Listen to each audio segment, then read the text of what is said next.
Hi, this is James Buddy Day. I'm the director of NoFX 40 Years of Fucking Up, and you're watching Crash and Bleed. Banned from the bar, and barred from the club, and clubbed by the cops for copying some drugs, and drugged down the street by his self-abuse. A candy man hanging from a self-tight So, Buddy, what was the first love for you? Was it punk rock or was it filmmaking? That's a good question. It's probably both. I got into punk rock when I was a young man in high school. I've had the same story that many other Gen Xers have. I found Nirvana, and from Nirvana found the Seattle grunge scene, and from there found Green Day and The Offspring, and then had my eyes open to punk. So I was probably in high school at that time. My parents were film critics when I was growing up, so movies were always a huge part of our household.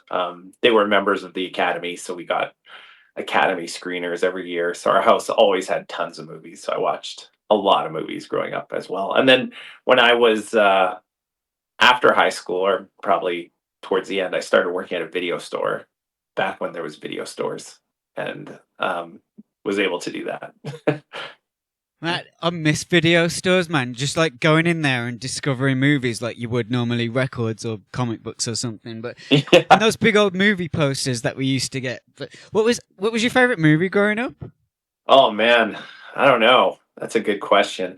I don't know that I had a favorite movie. I had like favorite, I have five or six favorite movies in each genre.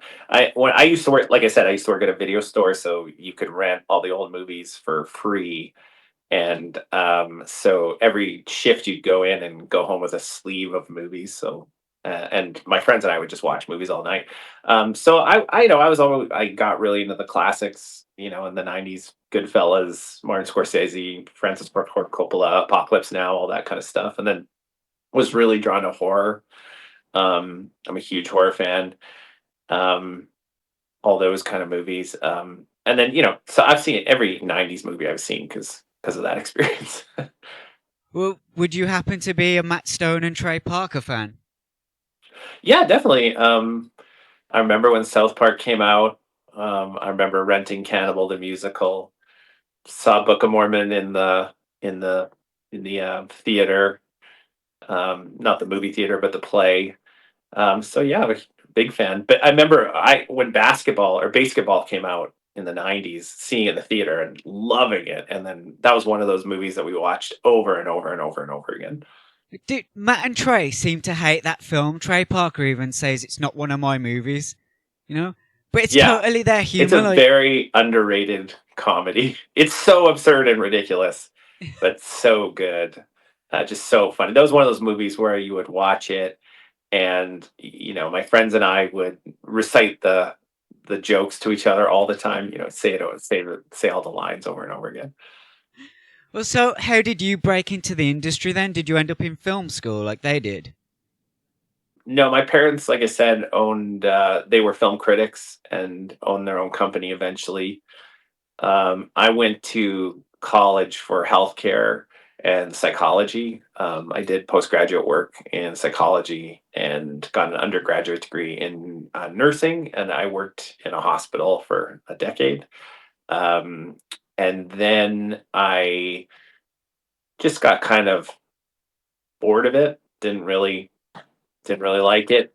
I really liked the bedside aspect of it, but once I got into management, I really didn't like the politics of healthcare, and so I started writing a lot more, and I eventually got started working with my parents and started working with our production company, and over years got into various things like true crime.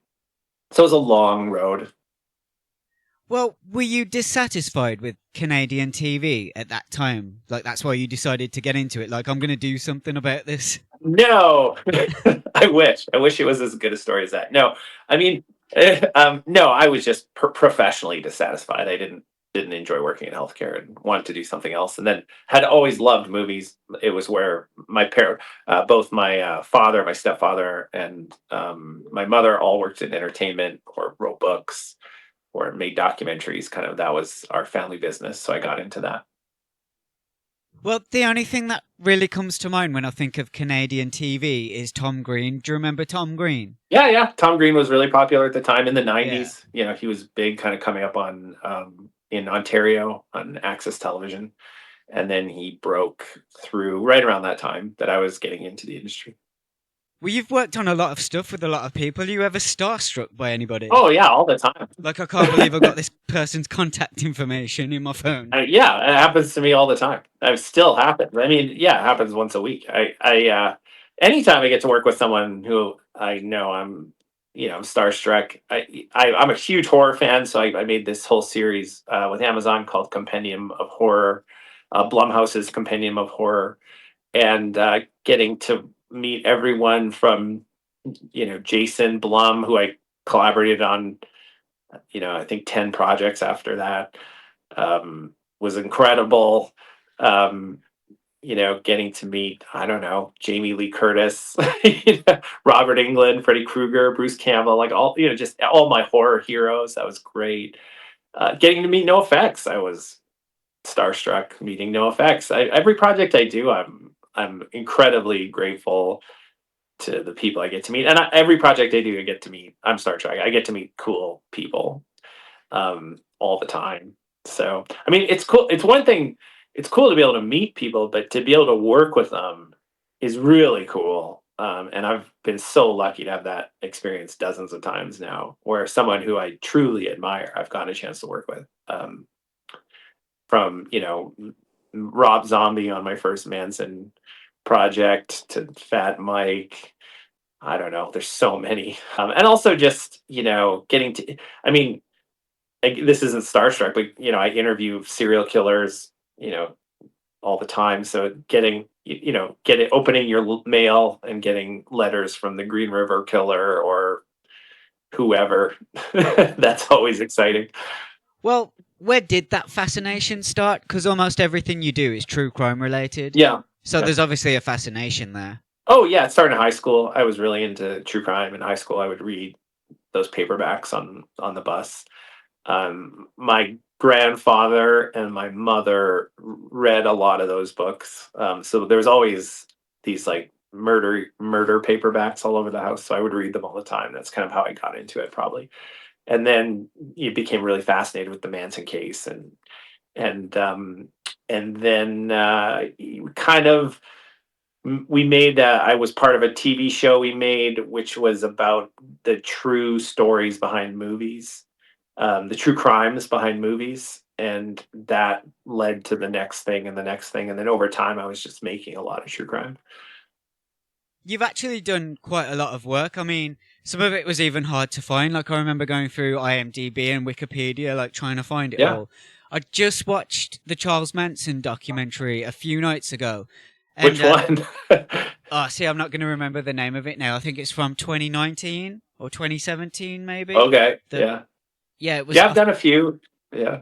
Well, yeah, you have, but this was the one that had all the alternate theories about what could have happened, like when the Manson family was forming. Oh yeah. And it's not really the sort of thing I would normally watch because Sure. it's just not my area of interest. But I watched so much stuff to keep up with the story. Like, what you did was really well documented, like Thanks, really man. well made. Appreciate it. Yeah, I started interviewing Charles Manson in 2016, and he died about a year in, when we were collaborating on the first documentary I made, and then I've gone on to continue researching the Manson case for about 10 years, and that has included a number of documentaries, podcasts, a book.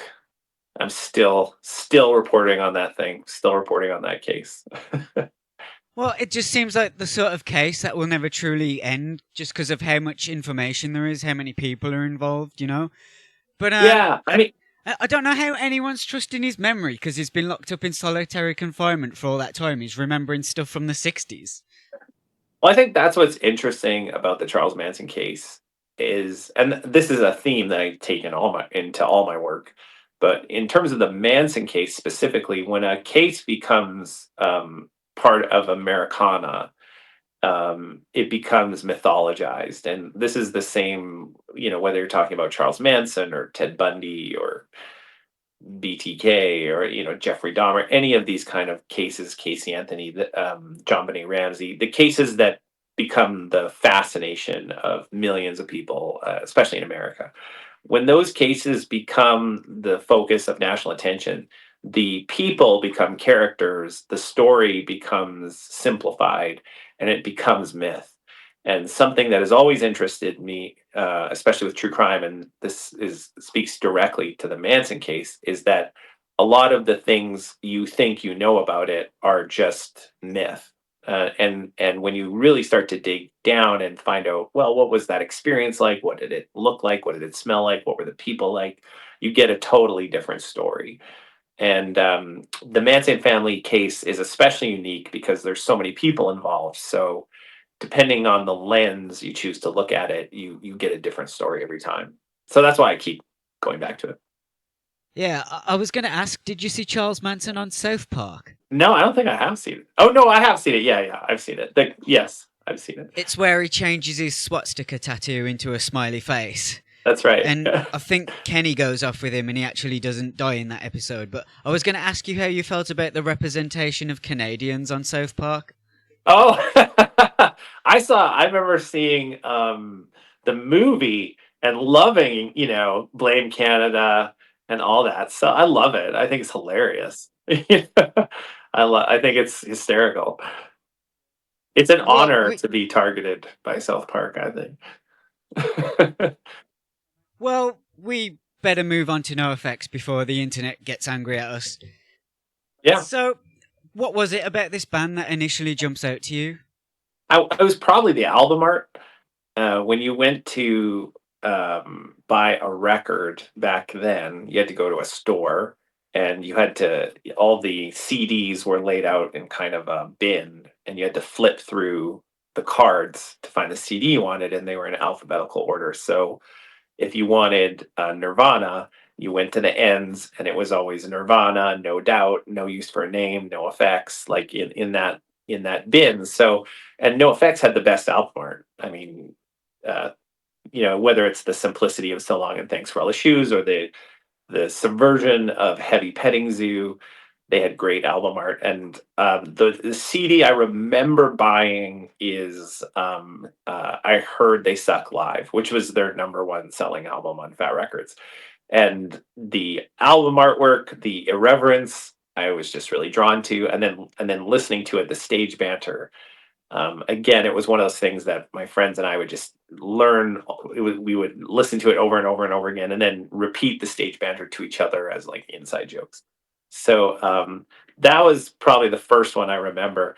Um, but for me, it was always like there is punk, and then there is no effects. Like no effects is almost defines the genre for me. Well, on the subject of genre, I mean, where would you categorize it? Is it skate punk, melodic hardcore? What is it for you? I think it's just punk. Kurt Cobain defined Nirvana as a punk band. Um, I think that the reason being is because punk is about acceptance. So I just don't really buy into the subgenre labels as much as, not to say that they're not true or invalid. I just don't pay attention because to me, what's great about punk, what's great about the punk rock community is that it's all about acceptance. Punk can be everything from um, Satanic Surfers to Bandmade to No Effects to Fishbone to Sublime. That's all punk, and it's a big tent, and that's what's cool about it.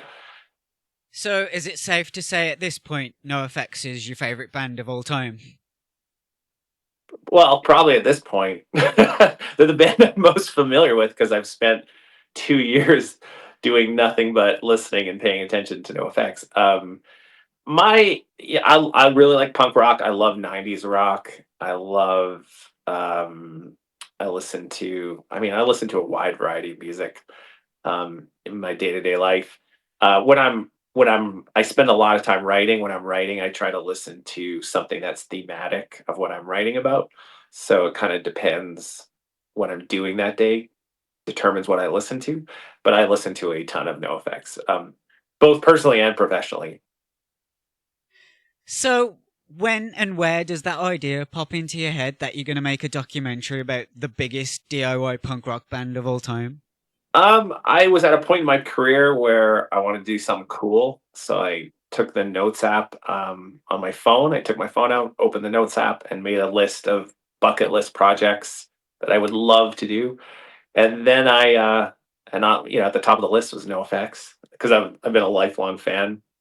They were in the news at the time because they just announced their final tour. Um, it was, or they were just announcing it. It was COVID at the time when I did that, and I just reached out to Fat Records and emailed the email on their website. It was probably office at Fat Records or something of that nature. And Mike emailed me back. Um, and he said, I said, I'm a TV director and these are, the shows I'm working on and this is what I'm doing. And, I'd love to talk. And he emailed me back and it was a 2-line email. It said, I like TV was the first line. And the second line was, I hate it when emails end abruptly, especially when. And I thought that was the coolest email I'd ever received, and got on a Zoom with him. And over a period of months, we were zooming and talking, and started meeting the band, and we just kind of came together and said, we're going to do something. We didn't know what it was at first, and over I would say 6 months to a year, we kind of fleshed out the idea of making this movie. So you hadn't met any of the band members before this? No, no, I'd never met them before. We had some common, through the industry. We had some mutual friends, but no, I'd never met them before at all. And then after I met Mike, I got on. This was COVID at the time, so everybody was on Zooms. I got on Zooms with Mel and Smelly and Hefe and their management team and the NoFX family, and we just started kind of kicking around ideas, getting to know them, learning their story. And eventually we were like, okay, this is the best presentation of this is a movie, and here's how we're So, going to do it. so at that point, are any of the band members or their crew sort of pushing for that backstage passport style of filming, or are you coming in like with your own structure and story for how this would work? Yeah, the idea was we were gonna tell the story of the band breaking up. That they were just embarking on their final tour. It was going to last for 2 years. That was 2023. And we hadn't started filming when they began the tour. They had started the tour. Things on the tour were going great. They were emotional. They were having conflict. There was just a lot happening. And Mike was really the one who was like, this is the story. We need, if we follow this tour, we can tell our entire story. So going in, we knew we wanted to follow them on the final tour and follow that story and learn why the band is breaking up and really go inside that. And also we wanted to tell the history of NoFX for people who are unfamiliar. So those are the two stories we intercut ultimately in the movie. Well, let's just talk about some of the people that were helping you out with this project. Like, who was on the team? Like, was this people that were interested in the film from day one? Yeah. Were you having to look for investors, like outsource to other places? Just to We bring talked people in about to it. help? Normally, when you make a documentary, how it works is you come up with the idea and you usually invest your own money to flush out that idea, maybe make a 10-minute presentation of it, write it, kind of really expand the idea so that you can take it to an investor, and then you take it to a platform generally, like Netflix or Amazon or Disney or whoever. Well, are NoFX even big enough, like at this point, for Netflix or Disney or Prime to Yeah, like care? Do you think? we had talked about it, and thought maybe the best. Originally, the idea was we would go that traditional route. We would put together a presentation, a pitch, and then we would go to Netflix or Amazon and present it as a series, like a 3 or 4 part series. So that was our original idea. And when we went, and then so we started doing that. And again, there's no investment at that point. That's just all the partners coming together. Us and the original partners are us, which is Pyramid Productions, NoFX LLC, which is Mike and the band and their family, and then their manager, Gary Uzdal, their entertainment manager. So that was kind of the original group. And we were talking about pitching it to Netflix, pitching it to Amazon, and just as we put it together, just we just didn't think that was the best way to go forward. And Mike was the one who was really like, let's do this ourselves. We do everything ourselves. We put out our albums ourselves. We tour ourselves. Why can we not make? Why would we go to Amazon or Netflix or anywhere? Let's do this ourselves. I think because when you go work with a platform, they get a say. They get to give you notes. They have a lot of control over the direction of the project. And as we were putting it together, we didn't feel like we could do that and tell the story we wanted to tell. So ultimately, Mike and the band said, "Let's DIY this. Let's finance it ourselves." Everyone who comes on board has to be on board with that, and we put together kind of a bigger team, including Cisco Adler, and Pyramid Productions did the day-to-day productions. We had videographers with the band. Sometimes we went out with a full crew to different spots. We did a huge process where we went to all the band members' houses, filmed with them, um, went into their garages, got Rubbermaid bins full of tapes, digitized everything, created a comprehensive media library of every NoFX thing ever filmed, which took years. That's like 40 uh, years of material right there. yeah, yeah. So it found thousands and thousands of assets, and started going through them all. Thousands and thousands of pictures. A lot of the stuff was just in boxes at Mel's house or Mike's house, or they'd worked with a number of filmmakers over the years, contacting all of them, getting all their footage, all that kind of stuff. So it was a huge process that took years, and lots of people. I mean, hundreds of people worked on the movie. Well, I would normally ask all my musical guests this same question, but I Sure. know you're not necessarily a musical guest, but you are making a documentary that's about the biggest punk band in the world. So I'm going to ask you, who would you say was the most iconic punk rocker of all time? Oh, Fat Mike. Easy. I mean, I don't think he would say that, but I would say that. I mean, he might just say that about himself. I don't know. For me, I think it depends what generation you come up in. I'm Gen X. Um, Fat Mike for me invented the genre of music that I grew up listening to. It wasn't just NoFX. It was NoFX, No Use for a Name, Lagwagon, Strung Out, Good Riddance, Diesel Boy, Nerf Herder. Like all those West Coast '90s punk bands. That's what I listened to in heavy rotation when I was. But have you consistently stuck with that style of music, or just come back like decades No, later? you will learn. Well, you're a lot younger than me. How old are you? I'm going to be 37 soon. You're gonna be 30. When you get to 40, you start to realize that all the music you listened to in high school, that's it. It ends there. So for me, they haven't made there hasn't been a lot of good music since 1996. All the music I listen to is from that era for sure. I mean, in the music that I love, that I am drawn to. I listen to contemporary music too, and again, like when I'm writing, I listen to all sorts of things. But for me, the music I'm drawn to is that '90s music. So '90s punk. I'm from Canada. Canada had a huge, vibrant rock scene in the 1990s. I know that's hard to imagine, but in the '90s, they had this huge rock scene. There was these huge bands. They had stadium shows. They had tours and concerts and venues. It was incredible. It's all gone now, but it was really cool. So I listened to those bands a lot, and then yeah, just all '90s rock. From the Seattle stuff to contemporary stuff, all that kind of stuff. Well, I feel bad now. I mean, the only punk band that I can think of from Canada is Propagandhi.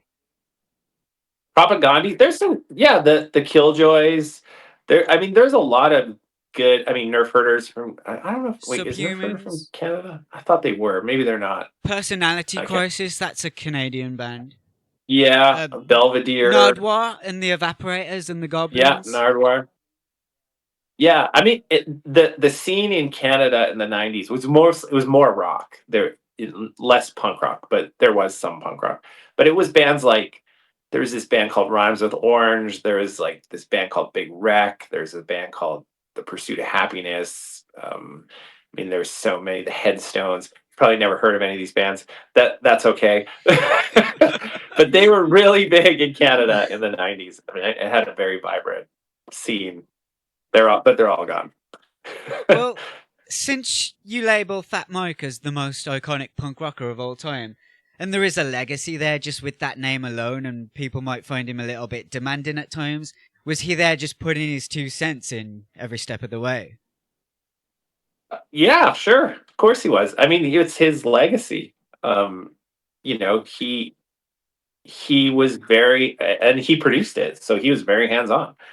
We collaborated extensively through the whole process. And but why wouldn't we? He knows the story better than anyone else. First of all, he didn't do, the drug use of the band is the big thing that's covered in the documentary. And Mike, up until he was 31, wasn't sober, but he didn't party a lot. He didn't do a lot of drugs. So when you're talking about the history of the band, up until the point when Mike is 31 years old, he is the keeper of that information. He knows what happened. Um, he wasn't struggling with substances. It's changed now. So he is the Wikipedia of NoFX. So there's that, but also, it's NoFX is always, it's his spirit infused into that band, along with the other guys. Something magical happens when the four of them come together. But Mike is, he's such a unique and visionary take on punk rock and NoFX. So it was a pleasure to collaborate with him. You know, it was a lot of work. It was frustrating at times, but it was great. I wouldn't trade it for anything. So at any point is like any of the band members or the crew coming up to you and asking, "Hey, maybe you can cut that section out. Like they don't want that particular thing shown." Uh, Huh? Not really. I mean, they're first of all, they have made a career on honesty and authenticity. So that's their brand, that's their personalities, that's their family. They are like that.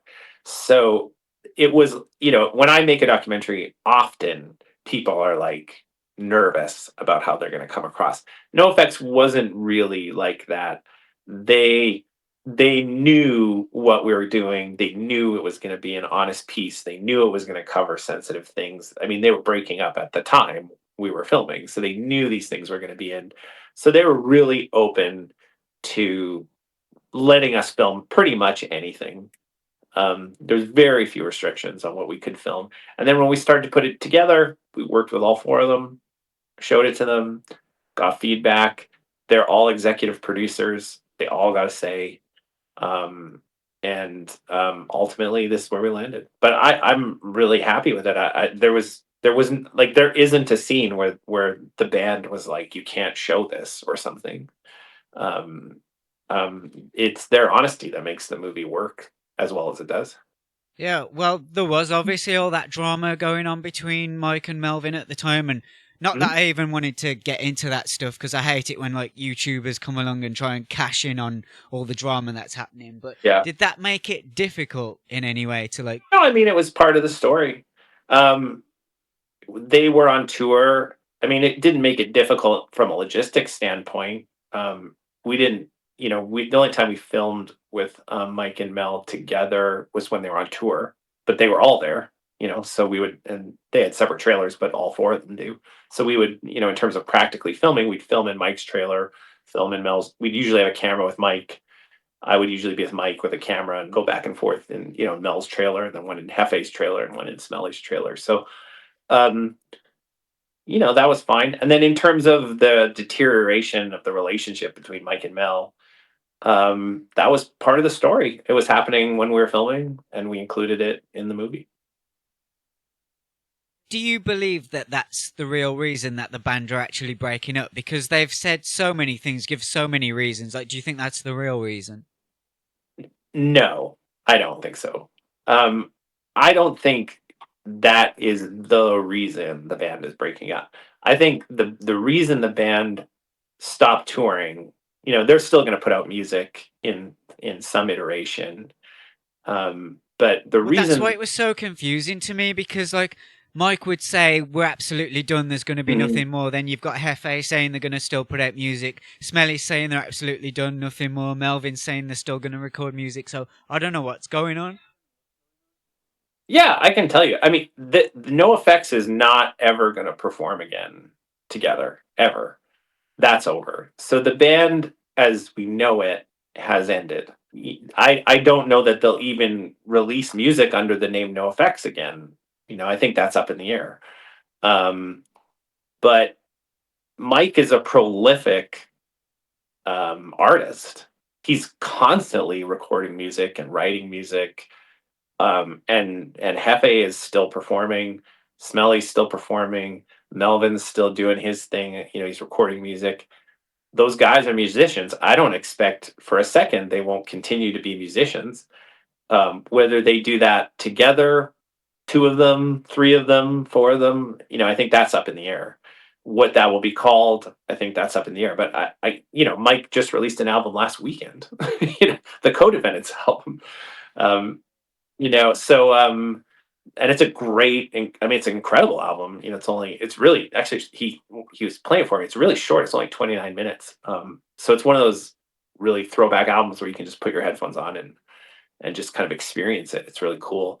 So I think Mike's gonna keep writing music. He's written music. He's gonna keep releasing music. What that's gonna be called, who's gonna be part of that, I think is up in the air.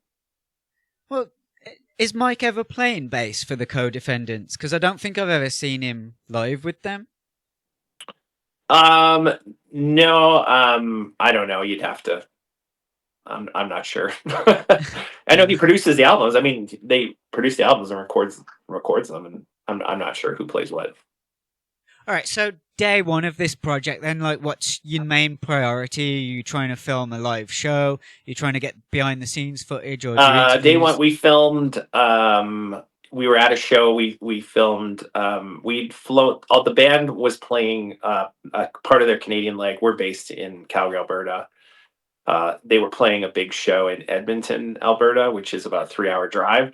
So to save some money, we planned to do a bunch of filming in Edmonton just because it was the easiest place to get the crew out to, and the band was going to be there already. So we extended that trip for the band, and then we filmed a lot of their spine interviews, and we filmed that concert and behind the scenes. That was one of the first things we filmed, was that kind of whole sequence, the Edmonton concert and and their main interviews that you see in the movie. And that was over a week or something. Well, okay, so you guys have like over 40 years of all this archival footage. So did you know how much of that was actually going to make it into the film, like just Um, going into it? you never know till the end. We printed the movie last week, and we were changing things the day before. I mean, it's never finished. But it's a process. You find things as you go. Um, I remember being at Mike's house and Dave Casillas, bringing me the original VHS tapes he filmed on, and that was incredible. And finding things in Mel's garage and finding the original tapes of them recording Punk and Drublick, which they'd forgotten about. They didn't know it was filmed. They couldn't even. And when we found it, it was like it was incredible. Yeah. So there was many times like that over the course of 2 years where we would find something and you know and be shocked that we found it. So what's going to happen with all this footage then? Is it going to see the light of day eventually? Yeah, we have thousands and thousands of hours of footage. We're really happy with what we've included in the documentary. And in terms of the rest of it, I mean, we have hundreds of hours of footage we filmed for the documentary that we haven't used. We have dozens of interviews we didn't use. We have hours and hours of footage. So whether that'll be another project, or we just start putting it out on social media, or I don't think we've decided yet. We have definitely talked about, as the movie continues to be shown in theaters, about doing short films that will air, before the movie. So if you go see the movie in June or July, say, there may be a short film before the movie that we'll make about something that we couldn't include in the movie. Okay, so that's exciting then. But I had Karina on my podcast at some point last year, and I was considering her like a member of the band, like before the band was even talking about her Yeah, in yeah, that way. Like she's completely a member of the band at this point. yeah. She's been in that for 20 years. So was she as high priority for you as the guys were?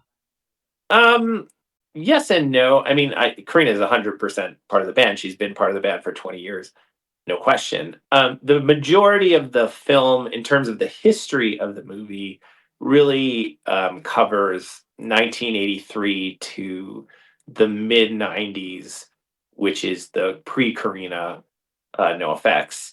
Um, and that really was that's most of that part of the history of NoFX.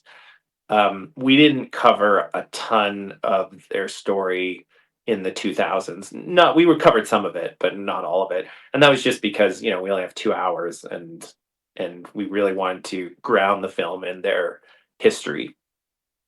But so that set time, that 2 hours, was that enforced in any way? Like, were you having to answer to anyone No, for no, that runtime? no. We could have made 3 hours if we wanted to, but who would watch it? So no. We wanted, whenever you make a documentary and you're asking people to buy tickets and sit in a movie theater and watch it, it's gotta be tight. You don't want people, you don't want to put out a 3 hour bloated piece that people are bored halfway through. You want to put out something that's exciting, that moves, that has good structure, that's good story, and ultimately that's just how the story ended up. I think, we had different cuts. We had a cut that was 2 hours, 2.5 hours. We were always trying to get it as under 2 hours, because we just felt that was the best viewing experience. It ended up being, I think it's 2 hours and 5 minutes, so we didn't make it. But it does, if you're seeing it at a place with a bar, it does have an intermission, so you can go take a piss. So I hear that this movie features all new music. I think maybe Karina did something for the chapters. Yeah. Maybe, yeah. Yeah, there's a lot of new music in it. I think there's five original songs for the chapters. There's five chapters in the movie, and they recorded an original song for each chapter. That's only in the movie. Then there's Our Way, which is the final song NoFX performed together, was written specifically for that final performance. They performed it once live, and the only kind of mixed professional version that's still live is in the movie. So that's the only way you can hear it. And then they also wrote an original song for the movie called 40 Years of Fucking Up. Um, and I believe that one will be on the soundtrack, but the rest you have to see the movie for. So the 40 years of fucking up name, like who came up with that? I know it's a callback to the 10 years of fucking up, the tape. Yeah, it's a callback to 10 years. So I was think that you or Mike? I want to say it's probably Mike. It was one of those things that evolved over time. Originally, we were calling it Punk and Drublick. That was the original name of it. Not that we were ever intended to use it, but oftentimes when you make a documentary or a movie, you have a name that you just go with to kind of say, like, okay, that's what it is. And then you figure out the name as it comes together. So originally we called it Punk and Drublick. And then as we were editing, going through, at some point we said, let's call it 40 Years of Fucking Up instead. Yeah. Yeah, well, I can imagine a project like this would have multiple editors involved. So Mhm. was that the case, or was it just you and the band? No, we had multiple editors. We started with, we had a great editor who I've worked with, named Georgia, many times, and she did some of the scenes that are still in the movie.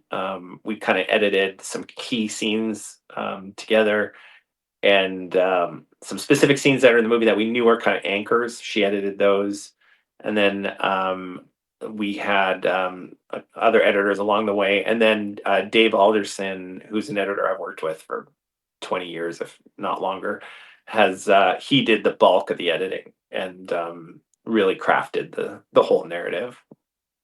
Well, is anyone having to like oversee anything? Because I can imagine you filmed some pretty sensitive subjects, like in this film. So, are you having to get lawyers involved? Oh Just like, yeah, yeah. We have lawyers and all the normal production elements. Yeah, we have lawyers and insurance companies and all that kind of stuff. You put together the best iteration of the story from your perspective. Like as a director, I'll take a scene, I'll put together the best iteration of whatever that story is from my perspective, and then it's usually way too long. And then I'll work with an editor and we'll craft that and cut it down. And then you start showing it to people and you get feedback and you add stuff, take stuff away, refilm stuff. I mean, it's a never ending editing process that you just keep going through. And the mistake people make is they edit something and they think it's great, and then that's it. The way you get a great film or a great book or a great whatever album is you do your best, and then you're not afraid to throw out anything. You just got to keep working it, keep working it, keep working it, keep working it until you're like, you know what? I don't think I can work this anymore. I think I got it. And well, some days it works, and some days it doesn't. well, I was going to ask if the plan was to have multiple cuts of the film released. No, this is it. Yeah. No, we're not planning to do a new cut of the film. I mean, we showed it in Austin and we changed a few things after that. Minor things, technical issues, things that were the timing didn't work the way we thought it would. Nothing crazy. We didn't replace like full scenes or anything. And so we might you do that along the way. We probably keep tweaking it, but this is the best. This is the film we made. It took 2 years to get here. There isn't another better film or another, that we have on the side or something like that. So, who was the easiest to work with, like out of the band members or the crew, even? They were all easy. There really wasn't any issues. I mean, they're incredibly sweet guys, all four of them. They know their shit, and so there really wasn't. I mean, they were easy to work with. I mean, Mike is the challenge with Mike is he has all these ideas, and keeping up with him, and and kind of learning to trust him no matter how kind of out there his ideas are, is like learning, and so that was a challenge for me, but he was great to work with. I consider him a good friend now. We talk all the time. And he's just a lovely person in real life. Smelly is awesome. He's generous, gives you a big hug every time he sees you. He was incredibly Well, he might welcoming. smack you in the balls as well. Yeah, he definitely hit you in the balls, but that's him.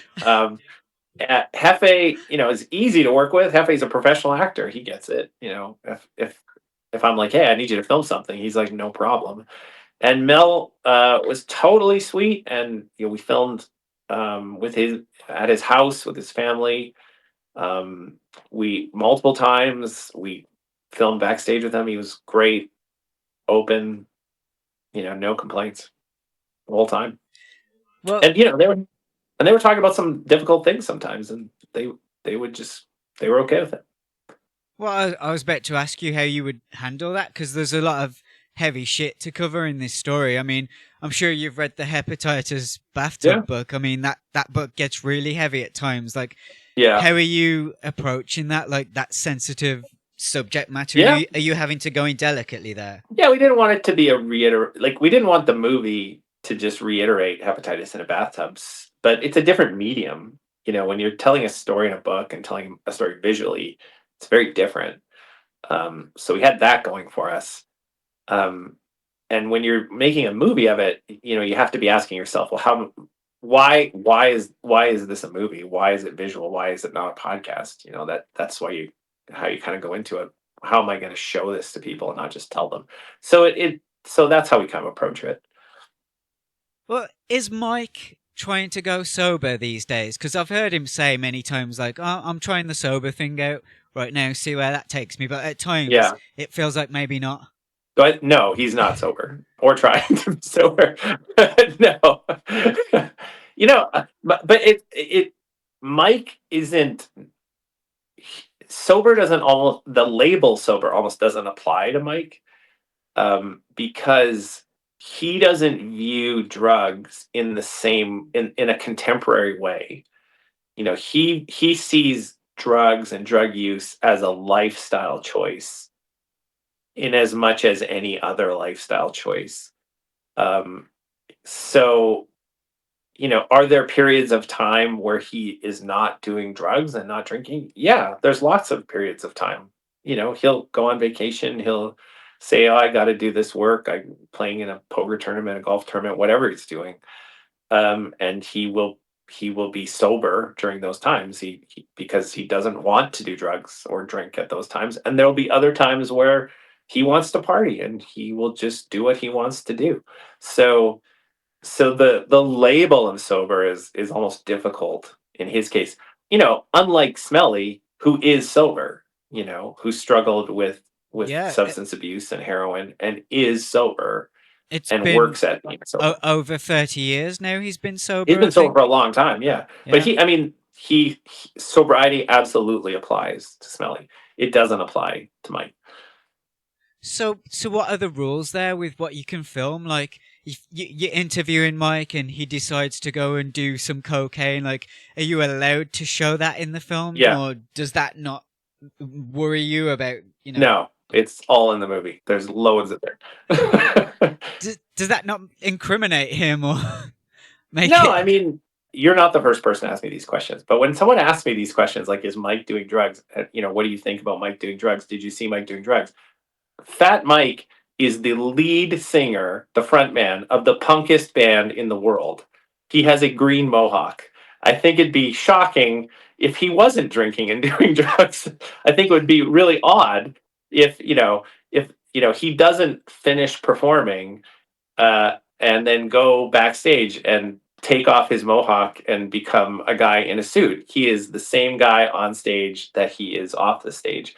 And so I don't think it's should be surprising to anyone that the lead singer of NoFX, who has songs like Murder the Government and Drugs Are Good and Minnesota Nazis, parties. I don't think that's strange. No, it's not that it's strange. It's just like from the standpoint of it potentially hurting the film because of showing that sensitive subject matter. Some places might be fussy about showing it. Like, would you consider it a boundary pushing documentary in that way? Yeah, it's definitely boundary pushing in that if you have seen music documentaries about bands that you know, that tiptoe around their the points of their career that they're maybe not proud of anymore, or that they're maybe look at differently. That's not this. This is honest and raw and real, and that's no effects. Like, we're going to show you everything. If we're going to show you what they're doing, if Mike wants to talk about his sexuality, we're going to show that. If drug use is applicable to the story, we're going to show that. If whatever. We're not trying to make something that's sensational for the point of being sensational. We're trying to make something that's real, you know, with for the point of being real. I would just worry that there's places that wouldn't want to show it, so that would limit the film's release. Like, doesn't it have to go through some kind of Um, rating system? the In terms of ratings, I mean, it has to go through the normal processes that any movie goes through, which is being reviewed by your lawyers and insurance companies and things of that nature. Ratings are handled locally by most venues. In Canada, they're provincial, and so it's had to undergo different rating classifications in different places. We're going through all that right now. But that's just paperwork, and you know, um, if we need a rating to show it anywhere, we'll get it rated. That's okay. But I mean, it's protected speech, and especially in America. This isn't fiction. This is, I'm reporting these events.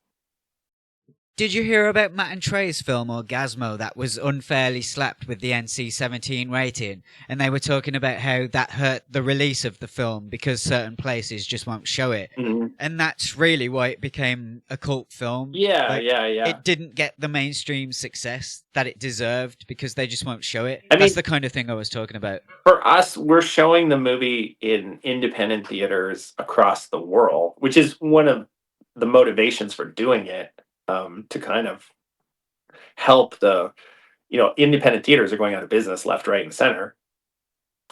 So there's this network of independent theaters that are not only cool, but this kind of content is perfect for them. It's perfect for their audience. That's our audience. So distributing this through independent theaters, selling out independent theaters, creating an event was a big motivation to do it. So you know what the rating is just not that important to us. It's just not a big deal. I mean, this is a movie we want the punk rock community to come together in person and watch together and experience for their love of the band, for their love of the music. That's what we want. We would have to worry about that more if we were going to show in, Cineplex or something, I guess, or but and again, it's real. Like it's not. This isn't fiction. This isn't. This is something real. Yeah, I think where I was trying to go originally was I just wanted to talk about censorship in film with you, just to get some of your thoughts and takes on some of those subjects. But Sure. I mean, so what are your thoughts on like those boundary pushing types of films where like we're talking about movies that will have like a 2-second blowjob in like a mainstream film, and for me it's a bit like, why go through all that trouble of trying to get that on film, getting it past the censors? Because, like I say, some places are just going to be fussy about showing that sort of thing. So it's going to hurt the release of the film. I think it depends on what as a filmmaker, it depends on what your goal is. If your goal is to, get your movies on ABC or Disney, yeah, it's not a good idea. But it depends. Every project you go into, you have different goals, you have different aspirations, you have a different distribution plan. The thing that's so cool about this, this is my favorite project I've ever worked on because we didn't have any of that. We didn't have any corporate overlords. We didn't have any executives telling us what to do, what we could do, what we couldn't do. We didn't have, But if you're making a documentary for um, Amazon, which I've done many times, yeah, you have standards and practices that watch it and comment and ask questions and for sure you have that. So it depends, it's not really a censorship issue. It's more of where is your audience and how are you getting it to them, Mm.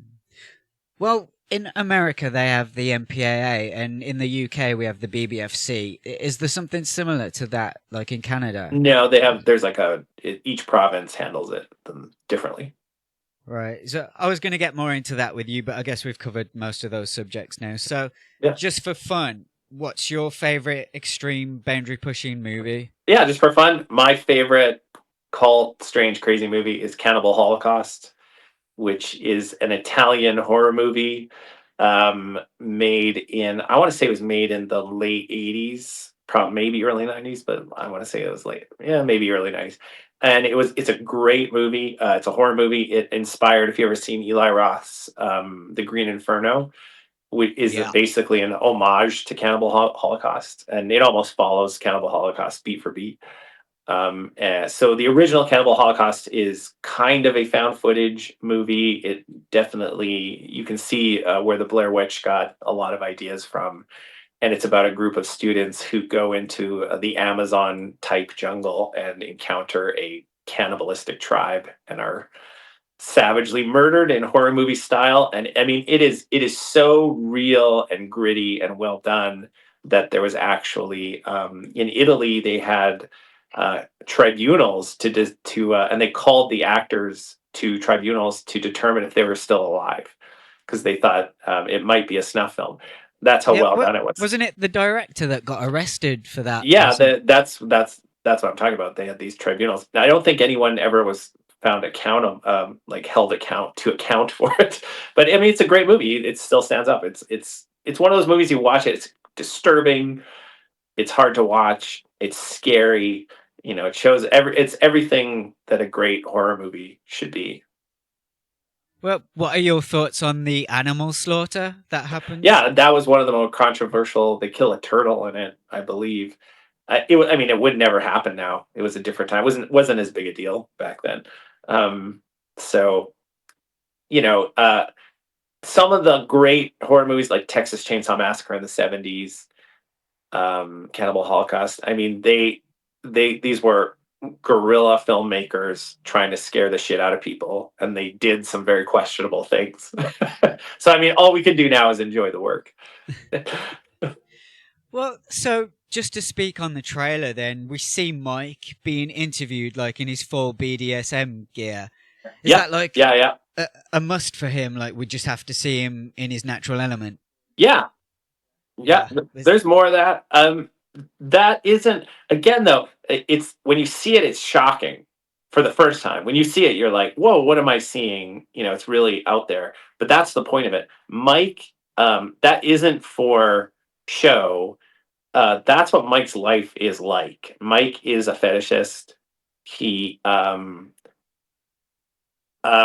he is a boy girl. He embraces that in his life.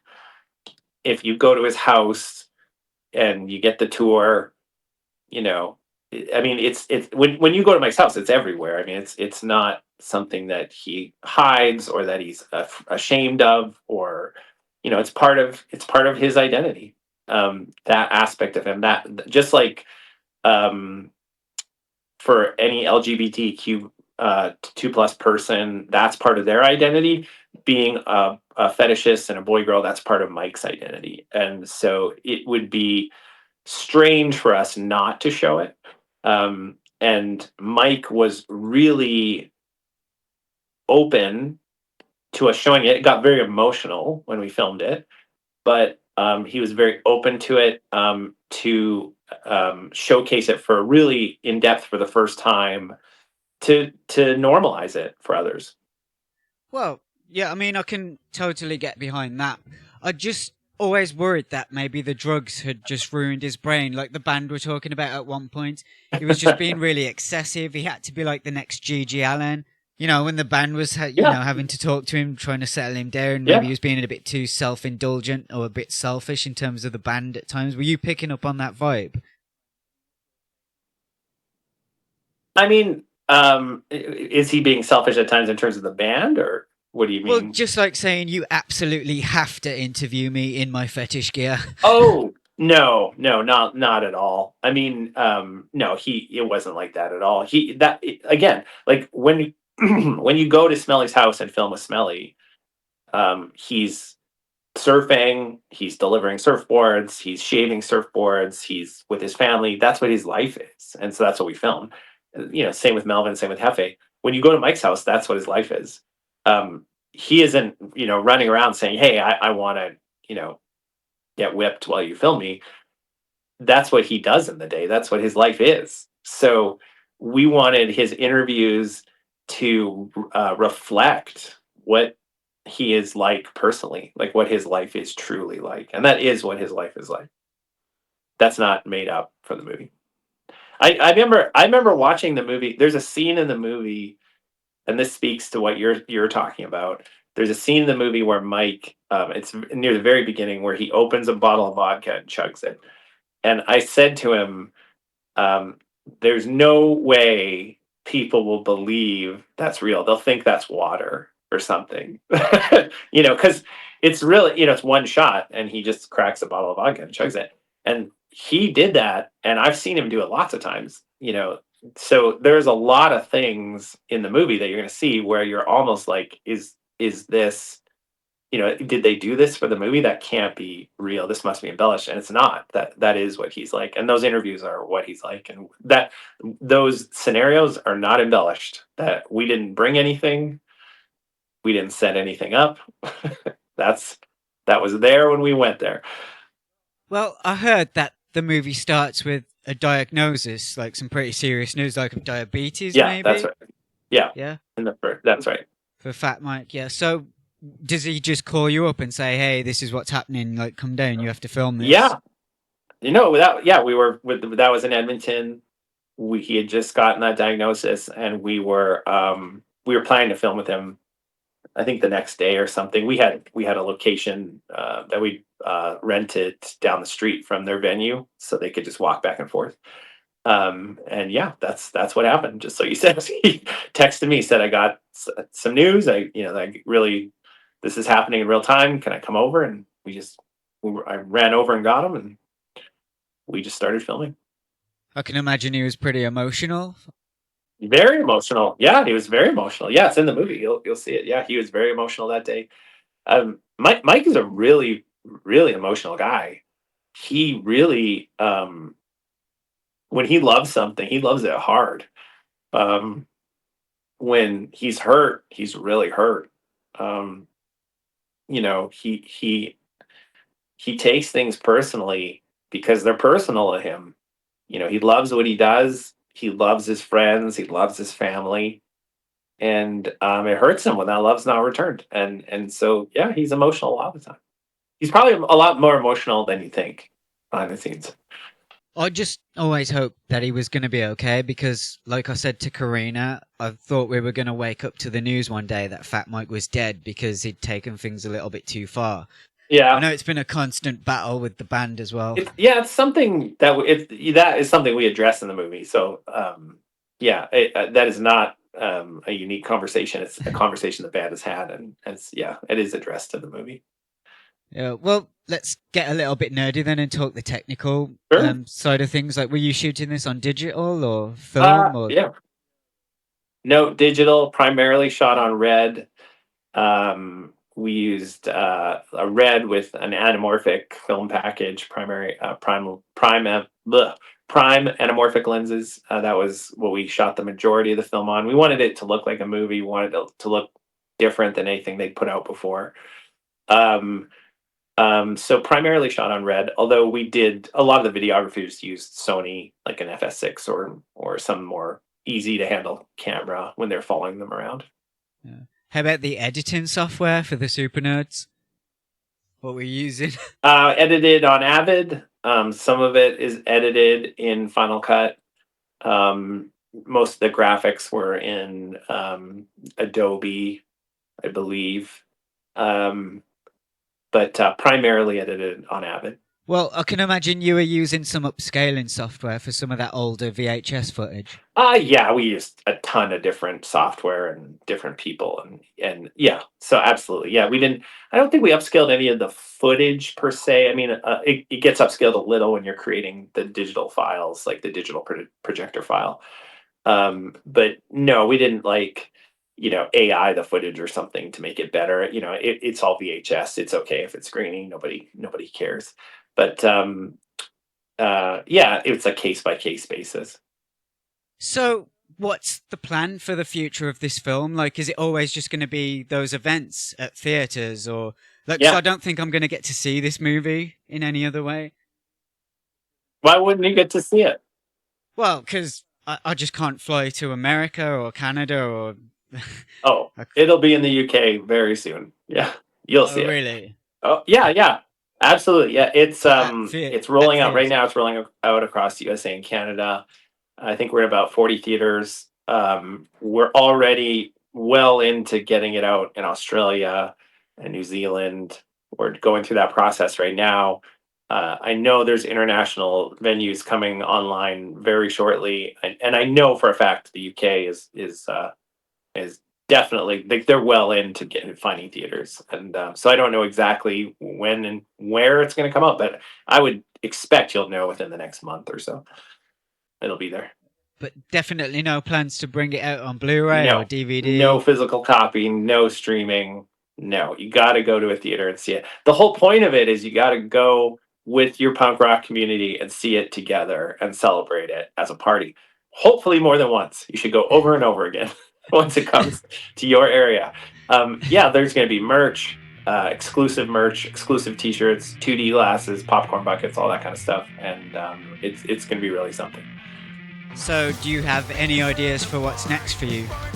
Well, I mean, right now I'm exploring what we're going to do next. I'm not really sure. We're meeting with big platforms, talking about documentaries, and we're meeting with bands, and we're meeting with all sorts of people to kind of determine what we do next. I hope whatever I do next, it will be with Mike and the guys, and I think that's a relationship I really treasure, and we've all enjoyed working together. So I'm sure we're going to do something else. And then aside from movies, I write books. I have 2 books out right now. I have Charles Manson, The Last Words, this one right here, which is on Kindle and Amazon. And then I have another book, which is a grimdark fantasy in the vein of Game of Thrones type thing, and it's called A Plague of Steel, and it's on Kindle and Amazon. So please buy it. And then I have my podcast. I do a true crime podcast every week. It's called Unmarked. We have a pretty big audience now, and so we're trying to really grow that even more. And where do people find this podcast? You can find it wherever you get your podcasts: Spotify, Apple, YouTube. It is hosted by Audio Boom. But wherever you get your podcasts, iHeartRadio, your phone, whatever podcatcher you have, it is on there, and you can find it. And it's called Unmarked, a True Crime Podcast. Well, all right. This week's episode is Ted Bundy, and it's a really good episode. Well, James Buddy Day, thank you so much for coming on my podcast today to talk about the making of the NOFX movie, 40 Years of Fucking Up. Things are going to get wild when this thing goes international. Things are going to get really crazy. What are the chances I'll be getting Fat Mike on this podcast? Yeah, email him. You'd be surprised. Could you hook me up with that? I can connect you to his publicist for sure. Okay, thank you so much. That would be incredible. Yeah. No problem. Go get some books, people, and could you hook me up with any behind-the-scenes pictures that you have? We have. I'll introduce you to Melanie. She is the publicist for the Punk Rock Museum and NOFX. I know Mel. Yeah, I know Mel. She has everything. Yeah. All right, I could contact Mel. Yeah. Well, keep in touch, and I'll keep you posted and update man. You for when the podcast is coming out. But thanks Absolutely. so much for doing this, dude. All right. See you, man. Peace out.